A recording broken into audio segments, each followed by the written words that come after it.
जो चल रहे हैं वो प्रिंसिपल ऑफ टोटलिटी पर चल रहे हैं, बताया था ना उस दिन। आज आपने उसको व्यवहारिक रूप में देख लिया, सभी लोगों ने देखा ना। ये जो चर्चा चल रही थी, असल में एक जगह है कच्छ, गुजरात में, और कच्छ में एक कम्युनिटी है मालधारी।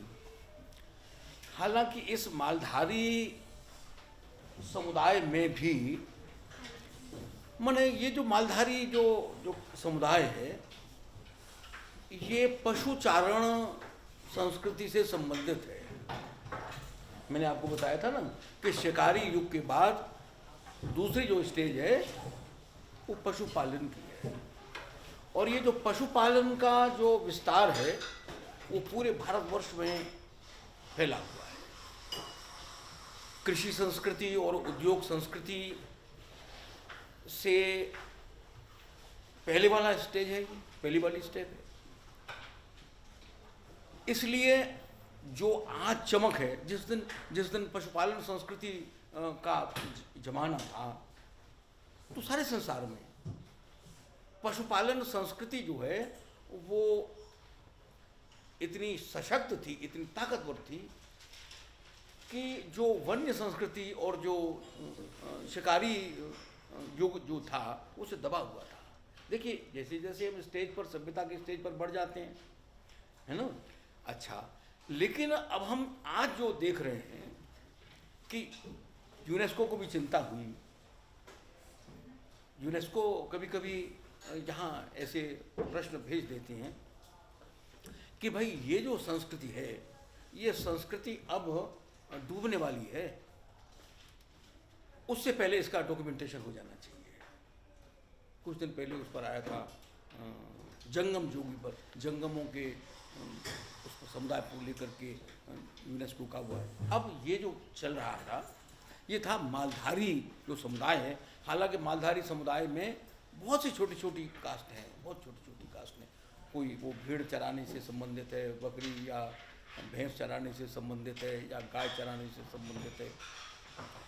अब ये जो कम्युनिटी है, ये जो पशुपालन संस्कृति से जुड़ी हुई है, अब देखिए भले ही आज हम उनको रिलीजन के आधार पर ये विभक्त करना चाहें, तो हम ये कह सकते हैं कि ये जो है वो इनमें मुस्लिम भी हैं और इनमें हिंदू भी हैं। लेकिन ये बात की स्टेज है, वो जो स्टेज जो पशुपालन संस्कृति से जुड़ी हुई है, वहाँ तो आप ये देख रहे हैं ना इनके लिए। अब ये जिस कम्युनिटी की बात कर रहे हैं, बिन्नी अंचल है वहाँ, बिन्नी, वो बिन्नी अंचल है, वो रेगिस्तान चारों ओर है, और वो बीच में एक ऐसी जगह है बिन्नी, जिसे इन्होंने बिन्नी क्षेत्र कहा है, कि वहाँ जो है हरियाली होती है, और पशुओं के चारण से जो हरियाली है वही जुड़ी हुई है। भाई वो रेगिस्तान में जाके क्या करेंगे, वहाँ तो उनके लिए भोजन मिलेगा नहीं। अच्छा, तो अब ये जो समुदाय है, मालधारी समुदाय है, ये उस बिन्नी इलाके का जो कच्छ में है, गुजरात के कच्छ में है। हालांकि वो जो, अच्छा सिंधी ये सिंध से आया हुआ है, ये जो समुदाय है ये ओरिजिन इसका सिंध है, और ये जो लैंग्वेज बोलते हैं ये सिंधी लैंग्वेज बोलते हैं, सिंधी भाषा। और जो इनकी जो आज जो बुझारत को लेकर के जो चर्चा चली वो सिंधी भी है, वो इनकी बोली है ना। तो सिंधी बोली है, ओरिजिन इनकी सिंध में है, वही जो आज पाकिस्तान में है, वो मोहनजोदड़ो हड़प्पा वाला जो क्षेत्र है।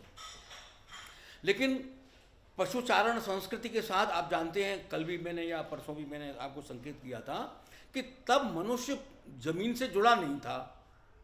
जहाँ भी हरियाली मिल जाती है, जहाँ पानी मिल जाता है, जहाँ भी वनस्पति मिल जाती है पशुओं के लिए, वहाँ वो चल देता है, चलता रहता है, फिर घूमता है। ये अभी भी चल रहा है, ये अभी भी चल रहा है। लेकिन ये जो समुदाय है, इसको वो बिन्नी का जो अंचल है गुजरात का, वैसा मिला है जो हरियाली से भरा पूरा है, तो वहाँ ये चलते हैं। अब ये एक समुदाय है, मालधारी समुदाय, जिसमें बहुत सी कम्युनिटी, छोटी छोटी कम्युनिटी हैं, 40-50 कम्युनिटी हैं, और सब मिलकर के मालधारी कहलाती हैं। अब ये मुस्लिम कन्वर्ट हो चुके हैं, है ना, आज की डेट में। आज की डेट में। हालांकि इन पर कोई ज़्यादा उसका असर नहीं है, लेकिन फिर भी जुड़ तो गए ही। ऐसा ऐसा होता है कि एक संस्कृति में दूसरी संस्कृति का हस्तक्षेप हो जाता है, और वो हस्तक्षेप हुआ कि बहुत से ऐतिहासिक कारण होते हैं, उसका एक कारण कोई नहीं हुआ करता है। अच्छा, अब इनमें बहुत से प्रकार के साहित्य के कई रूप हैं। उनमें एक रूप है बुझारत। बुझारत वैसे तो आप जानते हैं पहेलियाँ होते हैं ना, पहेली को आप जानते हैं जी हैं, और पहेली को बुझौल भी कहते हैं कि नहीं कहते हैं? तो लेकिन इनका जो बुझारत है वो पहेली है तो सही, वो है तो पहेली का ही रूप, लेकिन वो एक ऐसा विस्तृत है कि जिसमें पूरा समुदाय भाग लेता है, और कई कई प्रकार से भाग लेता है। जैसे वो एक शब्द रख देते हैं, और उनमें जो एक बहुत बड़ी जो भूमिका है, वो सिंधी के एक बहुत बड़े कवि भी थे, और लोक वार्ता से जुड़े हुए भी थे। लोक जीवन से जो जुड़ा है वो तो लोक वार्ता से जुड़ी गया है। लोक वार्ता से जुड़ना तो एक दूसरी बात है ना, पहली बात तो लोक जीवन से जुड़ना है। तो वो थे शाह लतीफ़। शाह लतीफ़ ने इन लोगों में प्रचलित 7 गाथाओं का संकलन किया। 7 गाथाओं का संकलन किया, जिसमें शशि पुन्नू भी है, राणा महेंद्र भी है। मैं करूँगा शायद कल ले लूँगा उसके लिए, लोक गाथा वाले उसको। तो उन 7 गाथाओं को लिया, तो अब उसमें से वो शब्द उठाता है कोई, तो वो जो दूसरे जो लोग बैठे हुए हैं वे उनका जवाब देते हैं कि ये जो शब्द है अमुक संवाद में आया, अमुक पात्र में आया। तो वो एक बड़ा एक मनोरंजक भी है और सामुदायिक एकता को बढ़ाने वाला भी है। तो उसको लेकर के चर्चा चल रही थी, लेकिन अब मैं यहाँ आपको एक बात बताना चाहता हूँ। देखिए, जो प्रोजेक्ट है वो बुझारत पर है ना, पहेली पर है। लेकिन आपने ये देखा कि ये जो कलाधर जी थे, जो कच्छ के ही हैं, भुज के ही हैं, और स्वयं मालधारी हैं, स्वयं उसी समुदाय से जुड़े हुए हैं, और इन्होंने बीए करने के बाद एक संस्था बनाई अपनी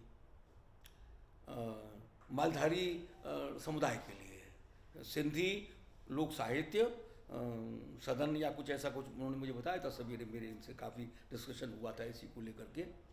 तो वो इन्होंने संस्था बना ली, और उस संस्था से ये लोक गीतों का, लोक गाथाओं का, लोक संस्कृति का, मालधारी समुदाय का, क्योंकि ये स्वयं मालधारी हैं और इनके मन में भी चिंता है कि इसका संरक्षण होना चाहिए, तो इन्होंने जो है उसका संग्रह किया, उनका प्रकाशन भी किया।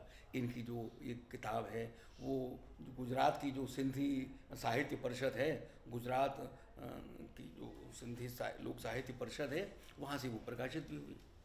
अच्छा, वो तो बात ठीक है एक जगह पर। अब यहाँ जो मैं आपका ध्यान आकर्षित करना चाह रहा हूँ वो ये है कि एक बुझारत एक विधा है, छोटी सी विधा है, और उसको लेकर के हम ये कर सकते थे कि बुझारत और बुझारत का उत्तर या अब यहाँ आप ये देख रहे हैं मेथोडोलॉजी कि प्रिंसिपल ऑफ टोटलिटी को लेकर के चल रहे हैं, पूरे समुदाय का विश्लेषण कर रहे हैं हम, क्योंकि वो पूरे समुदाय के जीवन से जुड़ा हुआ है। और जीवन का कोई पक्ष, देखिए बार बार मैडम कह रही थी ना कि यहाँ ये जो सामाजिक जो बात है ये आ जानी चाहिए, द्वंद्व की बात है ये आ जानी चाहिए। तो टोटलिटी, क्योंकि कोई भी चीज़ समग्रता से जन्म लेती है, और समग्रता से ही उसका अध्ययन हम कर सकते हैं। हम पूरे मनुष्य को जानना चाहते हैं, मनुष्य को समग्रता में जानना चाहते हैं। तो आज जो आपने देखा वो ये देखा कि बुझारत नाम की जो लोक साहित्य की विधा है, लोक वार्ता की विधा है लोक साहित्य। लोक वार्ता तो बड़ी चीज़ है ना, जिसमें लोक साहित्य भी आ गया, और वो लोक शास्त्र जिसमें आचार परंपरा, विश्वास परंपरा इत्यादि हैं, वो भाषा भी आ गई और कलाएं भी आ गई, है ना, लोक वार्ता में। लेकिन उसका एक अंग है लोक साहित्य, और लोक साहित्य के जो विभिन्न अंग हैं उनमें एक अंग है बुझारत। तो बुझारत अब बुझारत किस समुदाय से जुड़ी हुई है, उनका प्रकृति से क्या संबंध है, उनका आपस में मनुष्य से मनुष्य का क्या संबंध है। और आपने ध्यान देखा होगा, अभी अभी बातचीत चल रही थी, जब उन्होंने ये कहा कि 3 विद्वानों ने बुझारत को लेकर के लिखा है, तो मौली जी ने सवाल किया कि क्या वो मालधारी समुदाय से भिन्न है या मालधारी नहीं है। इस सवाल किया था कि नहीं किया था। तो अब इसका बड़ा असर पड़ता है कि अंदर से हम जो उसको देख रहे हैं, किस प्रकार से उसका अनुभव कर रहे हैं। तो खैर, ये जो बताने का मेरा जो उद्देश्य था वो वही था कि ये जो बातें मैं बता रहा हूँ, ये तो थ्योरी की बातें हैं, थ्योरी की बातें हम बता रहे हैं। असल में लोकवार्ता को काम तो तब शुरू होता है जब हम लोक जीवन के पास चलने की तैयारी कर लेते हैं, लोक जीवन के पास पहुंचते हैं। अंततः तो हमको वहीं जाना है ना, अंततः वहीं जाना है, क्योंकि सारा खजाना वहीं है। इन बातों से तो हम केवल एक ये देख रहे हैं कि हिमालय का नक्शा कैसा है, हिमालय का चित्र क्या है। नहीं, हिमालय की जो शीतलता है, हिमालय की जो जलवायु है, ये तो आपको यहाँ थोड़ी मिल जाएगी। कहाँ जाना होगा? हिमालय जाना होगा। तब हिमालय जाने का आप उसको प्रत्यक्ष देख सकते हैं। तो यहाँ हम केवल लोक जीवन की तस्वीरें रख रहे हैं, केवल एक वो रेखा चित्र बना करके बता रहे हैं तो ऐसा है वैसा है। यहाँ लोक जीवन कहाँ है? लोक जीवन का एक नक्शा है, लोक जीवन की एक तस्वीर है, एक फ़ोटो है। उस फोटो से आपकी पहचान करने की कोशिश कर रहे हैं। इस फोटो को देख करके आप हिमालय को पहचान लीजिएगा, फिर हिमालय जाइएगा। हिमालय जाएंगे तभी काम शुरू होगा, हिमालय से जाने से पहले काम शुरू नहीं होगा। बार बार जब मैंने आपसे कहा ना वो कुछ संग्रह करिए, लोक जीवन को देखिए, है ना, तो वो केवल इसीलिए कहा कि काम लोकवार्ता का आप उसी समय आप मानिएगा शुरू हुआ है जब आप स्वयं लोक जीवन को देख पाएँ, लोक जीवन के पास प्रत्यक्ष जाएं। अच्छा, तो कल जो है वो लोक कहानी का वो चल रहा था और मैंने ये आपसे कहा था कि जो वर्गीकरण है, वो वर्गीकरण जो है वो एक परंपरागत मान तो लिया गया है और लोग उसका अनुसरण भी कर रहे हैं। हम ये देख रहे हैं कि किताब छपी है। अब कुंदलाल उप्रेती जी हमारे बड़े मित्र हैं, बड़े वैसे हैं। अब उन्होंने वो किताब छापी थी लोक साहित्य के प्रतिमान 1971 में। अब 1971 में वो किताब छापी थी और अब जब हम आज देखते हैं तो दूसरी जो किताबें छप करके आ रही हैं उनमें वही जो सेम जो वर्गीकरण है वही उसको उठा करके रख देते हैं। अब अभी तो हम किताब को बढ़ोतरी दे रहे हैं, किताब की जो परंपरा है हम उसी को बढ़ा रहे हैं। जैसा का तैसा वो 71 में था, वो आज कितने साल हो गए जी? 71 को 30 और 20 लगभग 50 हैं कि 50 साल भी हम वही, 50 साल के बाद भी वही। जबकि ऐसा नहीं है, लोक साहित्य की धारा बह रही है, लोक जीवन बह रहा है, लोक वार्ता बह रही है। तो जो बह रही है उसको आप 50 साल पहले की बात क्या कर रहे हैं, है ना।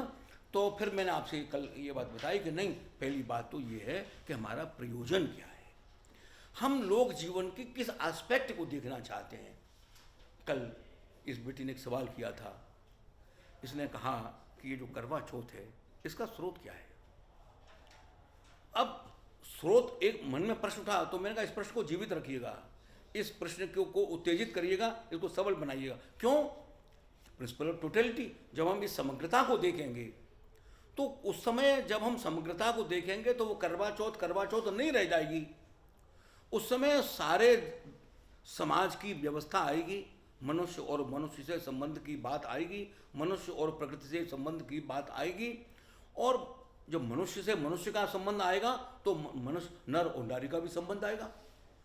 अब हम इतने बड़े एस्पेक्ट में, इतने बड़े परिप्रेक्ष्य में, मैंने कहा मैं जवाब देने को अपना जवाब में दे सकता हूँ, लेकिन नहीं, अपना जवाब मैंने के उसको चिंतन को रोकना नहीं है, उसको बढ़ने देना है ताकि वो स्वयं वो प्रश्न है वो बढ़ता चला जाए। और आप देखें कि वो जो संबंध है वो संबंध किस परिस्थिति में बनता है। आज वो परिस्थिति नहीं, आज परिस्थिति दूसरी है। आज अनेक प्रकार के दूसरे प्रश्न खड़े हो जाते हैं, है ना। क्यों? कि समाज व्यवस्था में परिवर्तन हो चुका है। अच्छा, तो इसलिए फिर आता है प्रयोजन। हमारा प्रयोजन का है। कल मैंने मनुष्य को समझने के प्रयोजन के आधार पर जो आपको मैंने बताया था कि वो मूल प्रवृत्ति जो है उसके आधार पर हम उसका विभाजन कर सकते हैं लोक कथाओं का हैं। और फिर मैंने आपसे ये भी कहा था कि ये जो लोक कहानी है ये लोक जीवन का बिंब तो है ही है, लोक जीवन की प्रक्रिया है, अर्थात उसमें हस्तक्षेप करती है, जवाब देती है। अब यहाँ जो इन्होंने वो बेटी वाली बात कही थी, अब ये तो प्रक्रिया है, ये केवल गाना नहीं है, केवल गीत नहीं है, केवल कहानी नहीं है, वो स्वयं उसमें हस्तक्षेप करती है, स्वयं अड़ करके खड़ी हो जाती है, उसके लिए जागृत करती है। सच्चाई ये है कि व्यक्ति को सामाजिक बनाती है। कल मैंने आपको ये उदाहरण दिए थे, ये जो मूल प्रवृत्तियों वाले, ये तो बड़े ही खतरनाक थे, खतरनाक नहीं थे? भूख को लेकर के या रति को लेकर के जो उदाहरण मैंने आपको दिए कि वो कितना जंगली हो सकता है। प्रभुत्व की कामना, प्रभुता की कामना कितनी जंगली बन सकती है कि वो आप बम बरसा देते थे प्रभुता के लिए ना, कि मेरा प्रभुत्व कायम रहे, इसके लिए आप बम वर्षा कर देते हैं, निरीह मनुष्य को मार डालते हैं। अब ये जो प्रभुता है, तो मैंने कल जाकर मनुष्य में पशु भी जीवित है ना, मनुष्य में राक्षस भी जीवित है ना, और फिर उसमें देवता भी जीवित है, जिज्ञासा है। तो वो जो देवता वाला है, वो जो सामाजिक वाला पक्ष है, सामाजिक वाला ही पक्ष देवता है, वही अच्छा उदात्त गुणों वाला है। तो ये जो लोक वार्ता है, ये जो लोक कहानियां हैं, ये लोक कहानियां शिक्षण देती हैं। प्रक्रिया जब करती हैं ना, जब प्रक्रिया करती हैं, तो मैंने आपको 4 प्रक्रिया बताई थी कल, नियमन, संयमन, दमन और उन्नयन। ये काम भी लोक वार्ता करती है। जब नियमन को समझाती है, उन्नयन, वो जो रति प्रवृत्ति है, वो संगीत बन जाता है, वो राग बन जाता है। उन्नयन इसको ऊंचा उठा देती है, मनुष्य की उस दिव्य शक्ति को इतना उदात्त बना देती है कि वहां वो शरीर वाली बात ही खत्म हो जाती है, वो तो चेतना के उस स्तर पर ले गई, उसके लिए चेतना का वो स्तर जो उदात्त है, सौंदर्य बोध, एस्थेटिक सेंस। अब भैंस के आगे बीन बजाना, ये एक मुहावरा है, वो आज नहीं आए हैं वो मुहावरा, और लोकोक्ति का अंतर पूछ रहे थे बात। अब भैंस के आगे बीन बजाना, अब ये लोकोक्ति नहीं है, ये लक्षण। अब भैंस संगीत को नहीं ढालती है, पशु है, लेकिन मनुष्य, अब ये राग वही है, पशु का भी था रति, सेक्स प्रवृत्ति, लेकिन जब वो मनुष्य के आगे जब वो उदात्त बनी तो वो बीन बन गया।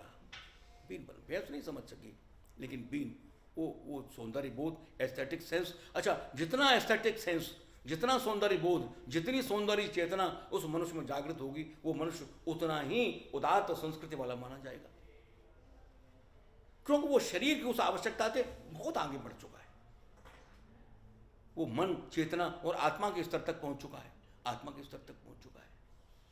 अच्छा, तो यहां मैं कुछ कहानियां आपको ही बताऊंगा। हाँ, तो जो वर्गीकरण है, इस वर्गीकरण का जो दूसरा रूप है, वो एक बड़ा मोटा सा रूप है, देश प्रदेश जनपद। माने भारत की कहानियाँ, यूरोप की कहानियाँ, एशिया की कहानियाँ, विश्व की कहानियाँ, ब्रज की कहानियाँ, बुंदेलखंड की कहानियाँ, पंजाब की कहानियाँ, हरियाणा की कहानियाँ, ऐसे करके आप उसका वर्गीकरण कर सकते हैं। तीसरा वर्गीकरण परिवेश के आधार पर है। अब परिवेश के आधार पर जो वर्गीकरण है, एक कहानी है, वो घोर जंगल के परिवेश की है, जिसमें गुफाएं हैं, शेर भी हैं, दूसरे वन्य जीव भी हैं, लोमड़ी है, सियार है, शेर है। अब ये वन्य परिवेश है ना, जंगल का परिवेश है। अब उस परिवेश के आधार पर आप वर्गीकरण कर सकते हैं कि वन्य जीवन की कहानियाँ। अच्छा, गांव एक वर्गीकरण, फिर आप गांव के जीवन का कर दीजिएगा, वहाँ खेत है, किसान है, बैल है, गाय है, फसल है, वो सारी। नगर, अच्छा आगे चल करके बढ़ते हैं तो धरती है, पर्वत है, नदी है, समुद्र है, आसमान है, पाताल है, स्वर्ग है, आप इस प्रकार से एक उसको बांट, फिर पात्र के आधार पर वर्गीकरण कर सकते हैं कि देव, दानव, अप्सरा, पशु, पक्षी, परी, नाग, जलचर, ऋषि, मुनि, राजा, रानी, किसान। अच्छा, एक वर्गीकरण आप जाति के आधार पर भी कर सकते हैं कि ये इस जाति की कहानियां। अब जहां ये जो बात चल रही है ना, मालधारी संस्कृति की चीज है ये बुझारत, तो इसी प्रकार से आप उस आधार पर भी उसको सांस्कृतिक समूह नाम दे सकते हैं। अब ये मालधारी, जहाँ ये पशुचारण का से जुड़ा हुआ है, वहाँ एक सांस्कृतिक समूह भी है, एक अलग से संस्कृति उसके पास है। अच्छा, ये सभ्यता के विकास के आधार पर वर्गीकरण कर सकते हैं। बर्बर युग, शिकारी युग, पशुपालन युग, कृषि और औद्योगिक सभ्यता, ऐसा विभाजन कर सकते हैं। कहानी मिल जाएंगी, क्यों कहानियाँ, लोक कहानियाँ असंख्य हैं। उनको वर्गीकरण करने के मैं आधार आपको बता रहा हूँ केवल, प्रतिपाद्य के आधार पर, भाव और रस के आधार पर, है ना, कि वो करुणा भाव की कहानियाँ, श्रृंगार रस की या प्रेम कहानियाँ, सुखांत कहानियाँ, दुखांत कहानियाँ, है ना, सुख दुख हर्ष विषाद, ये सारी जो है वो भाव हैं, वो कहानी के आधार बन सकते हैं।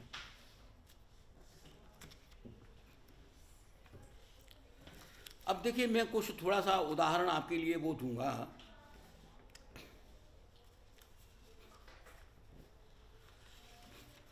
कई वो भी बताऊंगा, और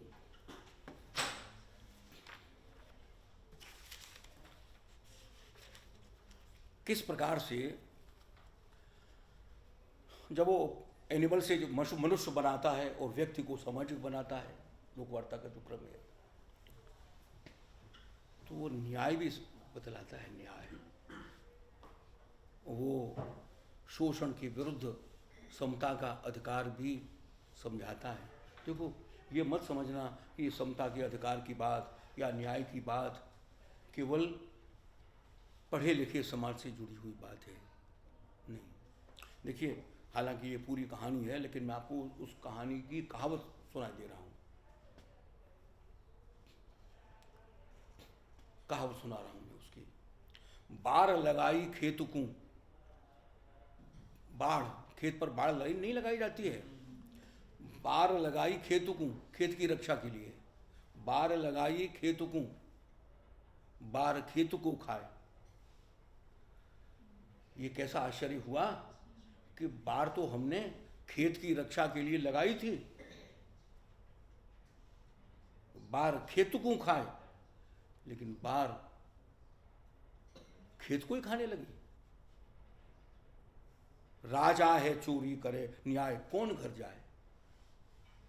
अब इसने खेत और बाढ़ का जो इसने जो बिंब दिया ना, अब आगे की जो कर रहा है वो कह रहा है, वो उसको सुनिए। राजा है चोरी करे, न्याय कौन घर जाए। ये एक कहानी मुझे एक बाघ की रक्षा करने वाले ने सुनाई, और इसमें राजा रिसालू है, राजा रिसालू है, वो राजा है, और वो राजा किसी अपने परिचित, अपने मित्र के घर पर रात में जाता है। वो कहीं दूसरी जगह पर गया हुआ है, उसका जो आदमी है, उसका जो पति है, और वहाँ उसको जाता हुआ जब देखता है वो, तो वो तुरंत कहता है कि बाढ़ लगाई खेत को, बाढ़ खेत को खाए, राजा है चोरी करे, न्याय कौन घर जाए। यदि राजा चोरी करने लगेगा तो न्याय कहाँ जाकर के फरियाद करेगा, मुझे न्याय मिलना चाहिए। तो ये लोक बड़ा निर्भय है, और निर्भय होकर के बोलता है, क्यों उसका जो स्वर है वो समूह का स्वर है, उसका जो स्वर है वो समूह का स्वर है। न्याय के लिए वो खड़ा हो जाता है। अब न्याय की बात आई है तो मैं आपको फिर ये कहानियाँ सुना रहा हूँ। देखिए, उन लोगों के पास कोई स्कूल कॉलेज नहीं है, उनके पास कोई प्रोफेसर नहीं बैठा हुआ, उनके पास कोई दूसरे कोई साधन नहीं है।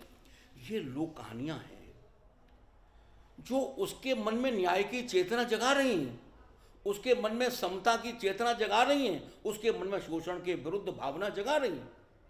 उसकी उसको छोटा न समझे अपने के लिए।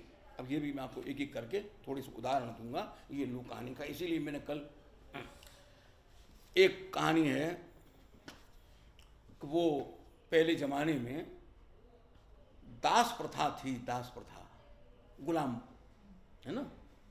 तो उनको गुलाम बना लिया जाता था, तो कोई ना कोई शर्त रखी जाती थी। अब भूख तो है ही है, कल मैंने आपको बताया था ना, भूख प्रवृत्ति पहली प्रवृत्ति है और भूख सभ्यता का आधार है। भूख के लिए आदमी कुछ भी करेगा। अब वो जो गुलाम है वो भूख की वजह से भोजन लेने के लिए वो उसके लिए तैयार है, गुलाम बनने के लिए तैयार है, मुझे उसको भोजन करना है। तो वो गुलाम था तो उसने कहा कि भाई गुलाम बनने को मैं तैयार हूँ भाई। तो बोले क्या क्या है? तो मालिक बोला, वो गुलाम खरीदने वाला बोले पत्ते भर भत्ता, पत्ते भर भात, पत्ते भर भात, क्या मिलेगा तुम्हारे लिए? पत्ते भर भात। तो उसने समझा नहीं उसको कि ये पत्ते भर भात से कौन सा पत्ता है, हाँ? तो पत्ते भर भात तो उसका अर्थ दूसरा ही हो सकता है। उसने ये तो नहीं कहा कि ये इमली का पत्ता है कि पीपल का पत्ता है कि केले का पत्ता है, कौन सा? पत्ते भर भात, पत्ते भर भात कहा उसने। तो वो जो था, जो मालिक था, उसने कहा कि वो ठीक है, वो इमली का पत्ता ले और इमली के पत्ते पर भात रख दे। तो उसकी तो भूख कैसे क्या, वो तो पत्ते पर भात, वो तो इमली के पत्ते पर जो है वो ले आया, वो एक चावल उतना। तो ये प्रथा थी कि भाई जो यह शर्त तोड़ेगा गुलाम, तो उसकी नाक काट ली जाएगी या कान काट लिया जाएगा, कुछ उसमें वो कर दिया जाएगा। गुलामों को तो उसके शरीर पर भी तो दाग लगा देते ना, दाग लगा देते थे, है ना। जैसे बैल वगैरह में लगाई जाती थी ना उसकी पहचान के लिए, ऐसे उसको दाग दिया जाता था और उसको माना जाता था कि ये जो है वो दास है, उसकी पहचान थी उसकी दाग की। तो उसका दाग लगा दिया या नाक कान काट लिया, जो भी कुछ किया, वो बेचारा चला गया। क्या करता, गुलाम था, इमली की पत्ती से उसका काम चला नहीं। उसने जाकर के अपने भाई से कहा कि भाई ऐसे ऐसे करके मत हो।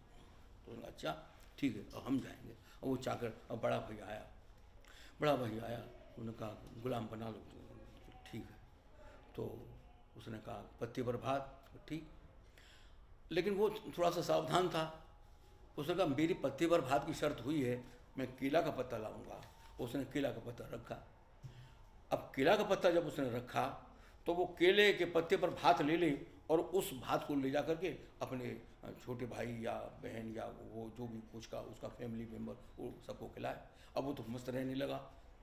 अब जो वो मालिक था, वो मालिक शर्त तो ये थी ना कि नाक कान काटना है या दाग लगाना है, तो जो छोड़ेगा उसके नाक कान काटे जाएंगे। अब वो जो चतुर था ना, उसने उसका पूरी जो खजाना खाली होने लगा कि केला के पत्ते पर भात आना चाहिए भाई, कि मेरी शर्त कोई पत्ते पर भात थी, ये तो थी नहीं कि इमली का पत्ता। मैंने कहा पत्ता तो पत्ता केला का पत्ता है, इस पर दे, वरना नाक कान काटूंगा तेरे। तो उसने कहा भैया तुम मेरे नाक कान काट। अब मेरा तो उसने अपने भाई के साथ जो सलूक किया था ना, वो सलूक उसने अपने उसका बदला ले लिया उसने, ठीक है। और वो लेकर के भाई के पास गया कि मैंने जो है वो तेरा बदला मैंने ले लिया है। अब यहाँ वो समता का सिद्धांत और न्याय का सिद्धांत है ना, शोषण के विरुद्ध जो है वो, आप कहानी छोटी सी है लेकिन कहानी ने जो शोषण के विरुद्ध कोई लेख लिख सकता है, कोई बुद्धिजीवी बड़े लेख लिखेगा, बड़ी किताब लिखेगा, वो छोटी सी कहानी में उसने वो बात बतला दी, छोटी सी कहानी के द्वारा वो। अब देखिए, अभी दूसरी कहानी बता रहा हूँ, जैसे न्याय की बात है। हंस का जोड़ा जो है वो उड़ा जा रहा था, तो उसने बहुत दूरी तय कर रखी थी।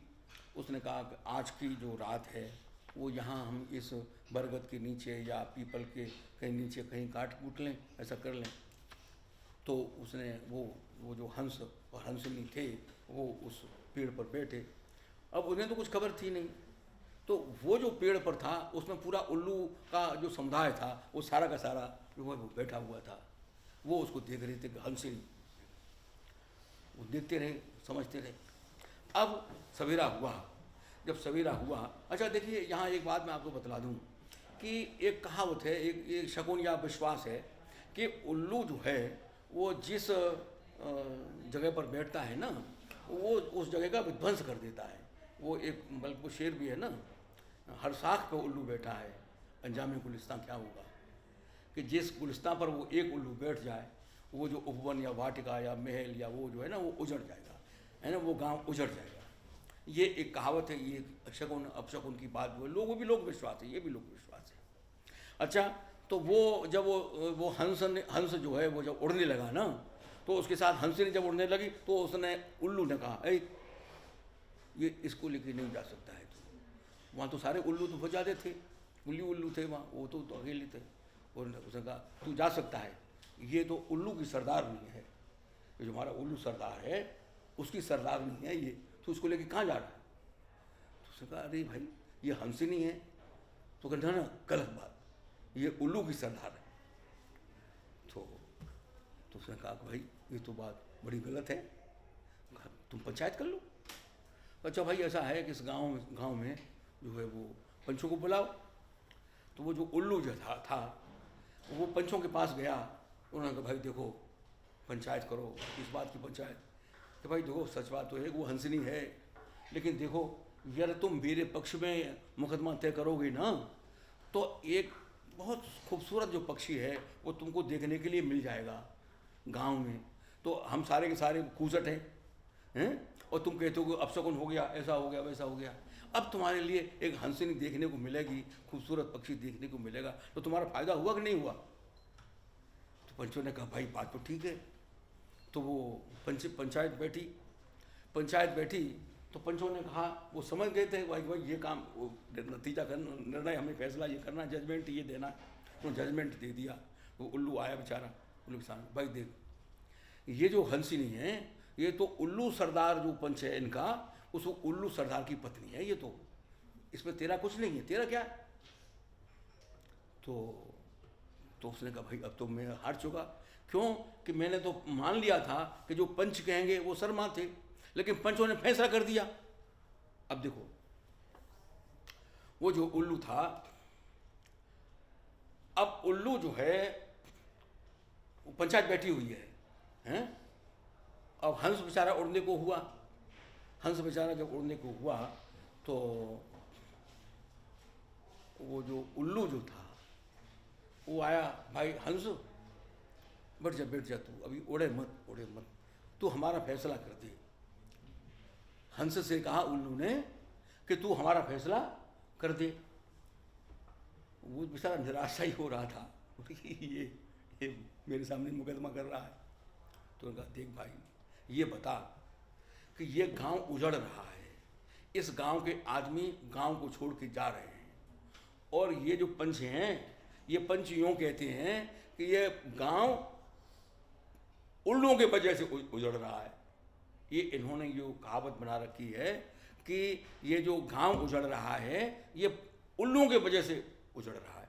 अब भाई तू ये फैसला कर कि ये जो गांव उजड़ रहा है ये इन पंचों की वजह से उजड़ रहा है या उल्लुओं की वजह से उजड़ रहा है, तू इस बात का फैसला कर दे। अब हम समझ गया था बात को, क्योंकि उन्होंने कहा कि जो पक्षी अलग अलग हैं, भिन्न भिन्न पक्षी हैं, उन भिन्न भिन्न पक्षियों में हंसिनी को ये उल्लू की पत्नी बता सकते हैं, तो इनसे ज़्यादा अन्यायी पंच कौन हो सकता है। तो बोले जिस गांव में अन्याय होगा वो गांव तो उजड़ेगा ही। तो अब तू ये बता कि ये गांव उजड़ा पंचों की वजह से या उल्लुओं की वजह से उजड़ा। तो उन्होंने कहा भाई उल्लुओं की वजह से नहीं उजड़ रहा, ये तो इन पंचों की वजह से उजड़ रहा है। उल्लू ने कहा देख भाई मुझे तेरी उस हंसिनी का क्या करना है, हंसिनी को ले जा, मुझे यही फैसला करवाना था, इनको बताना था कि ये जो पंचायत है, ये जो न्याय व्यवस्था है ये गलत है, और जहां न्याय व्यवस्था गलत होती है वो उजड़ जाता है। क्लियर हुआ कि नहीं हुआ है? माने अब देखो लोक कहानी क्या कर रही है, देखो बड़ी छोटी सी कहानी है, लेकिन छोटी सी कहानी ने तो पूरी सुप्रीम कोर्ट के जज को बैठा दिया हैं, कितनी न्याय की। तो इस प्रकार से ये जो कहानी की भूमिका है, कहानी की भूमिका सामान्य नहीं है भाई। देखो कहानी की जो भूमिका है वो असामान्य है। अच्छा देखो मैं एक एक करके चीज आप उदाहरण थोड़ी सी मैं आपको दे रहा हूं जब तक चल रहा है। देखो मैंने आपसे कहा था कि देखो ये मत समझना कि लोक वार्ता जो है वो आदिवासियों की ही चीज़ होती है या गांव की ही चीज़ होती है, हैं? देखो मैं ये कहता हूँ कि जरूर वो गांव की चीज़ होती है, जरूर वो जंगल की चीज़ होती है, और वो जंगल की और गांव की चीज़ इसलिए होती है कि लोक वार्ता के मन में समानता का भाव है, उसके मन में मनुष्यता, मनुष्य की प्रतिष्ठा है, मनुष्यता की प्रतिष्ठा है।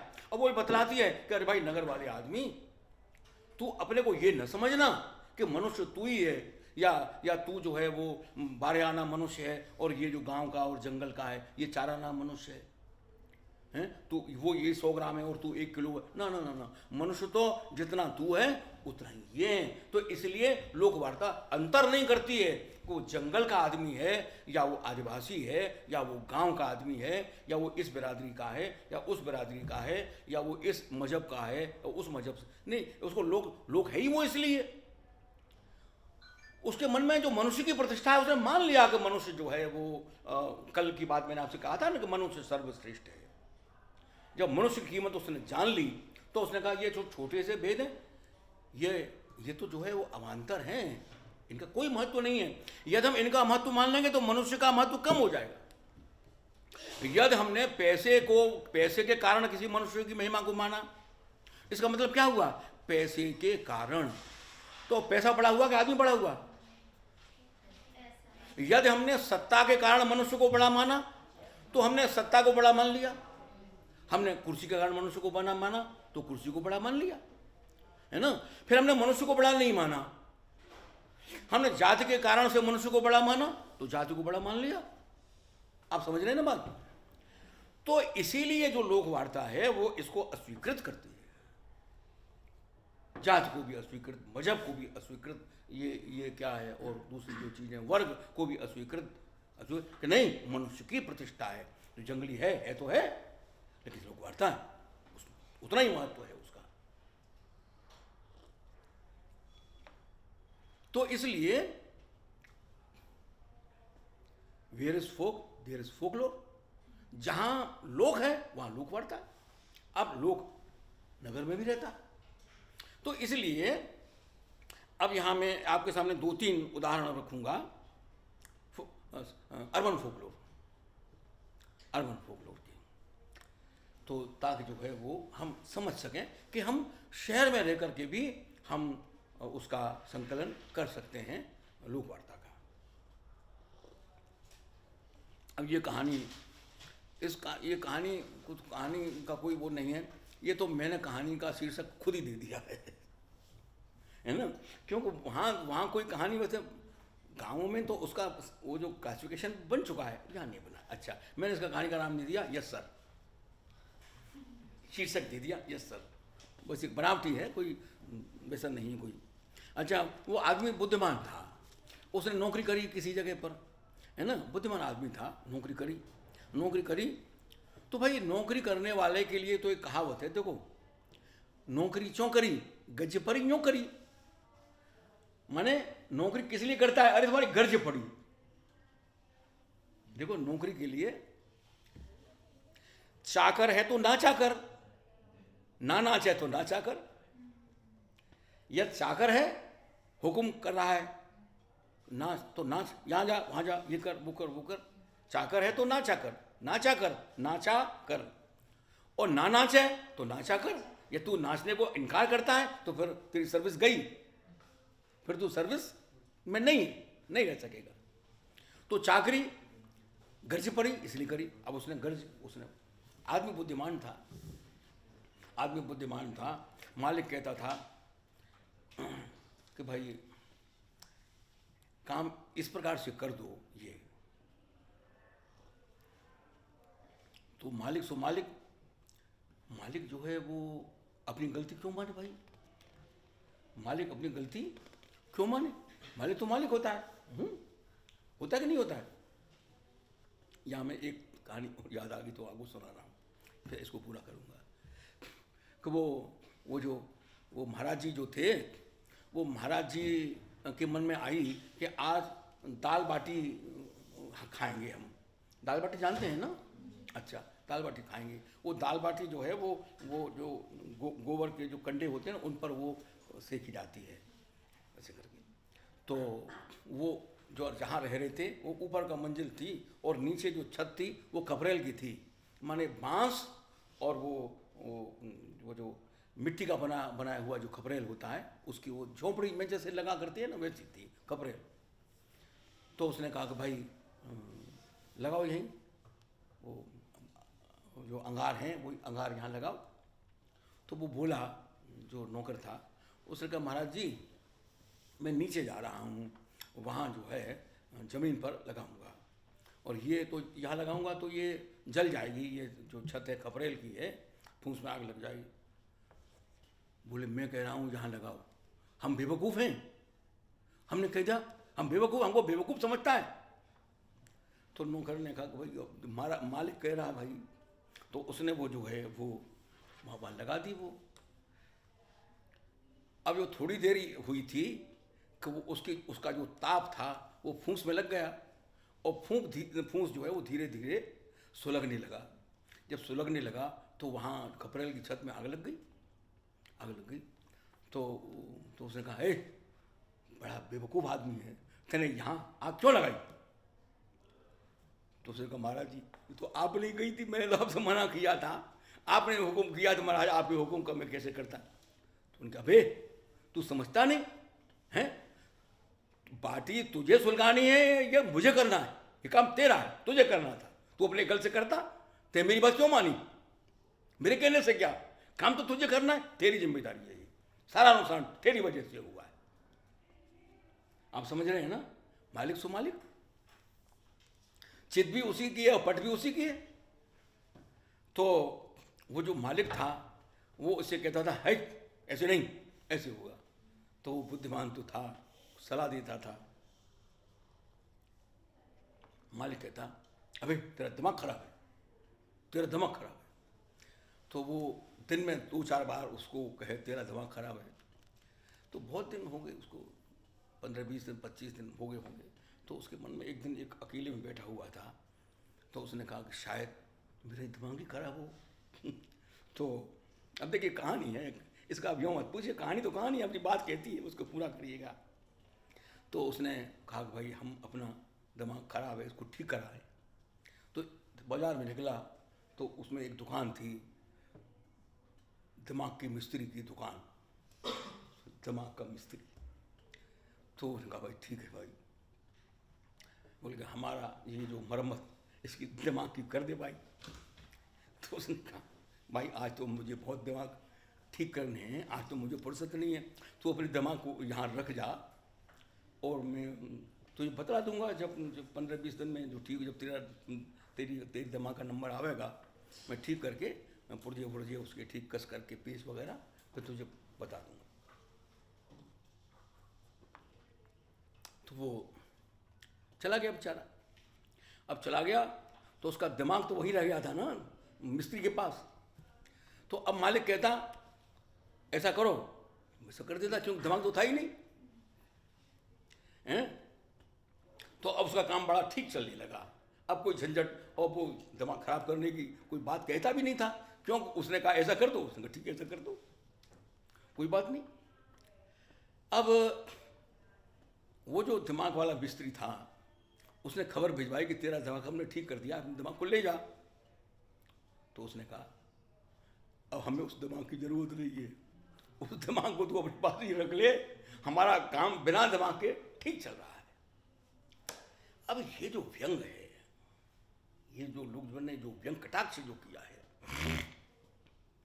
नौकरी पेशा को लेकर के, नौकरी की परिस्थितियों को लेकर के, अब ये इतना सटीक व्यंग है, एक चोट करता है उस व्यवस्था पर।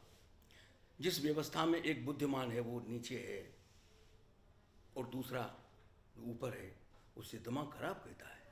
एक कितना सटा है, व्यंग है। अब ये काम लोग का है तो लोग एक्ट करता है। अब दो तीन थोड़ा सा जो और एक उदाहरण आप लिए मैं दूंगा इसका।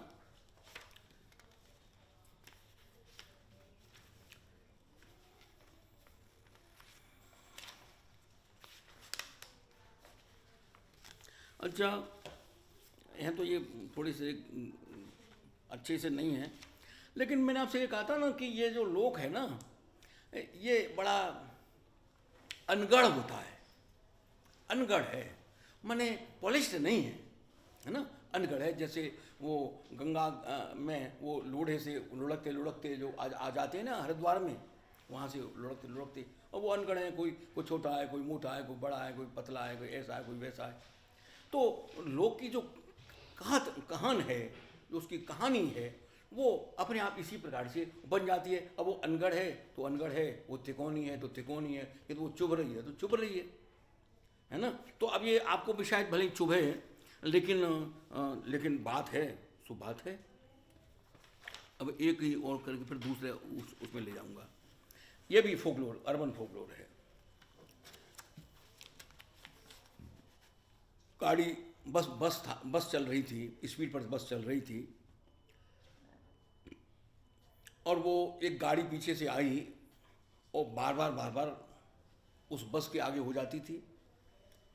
हैं?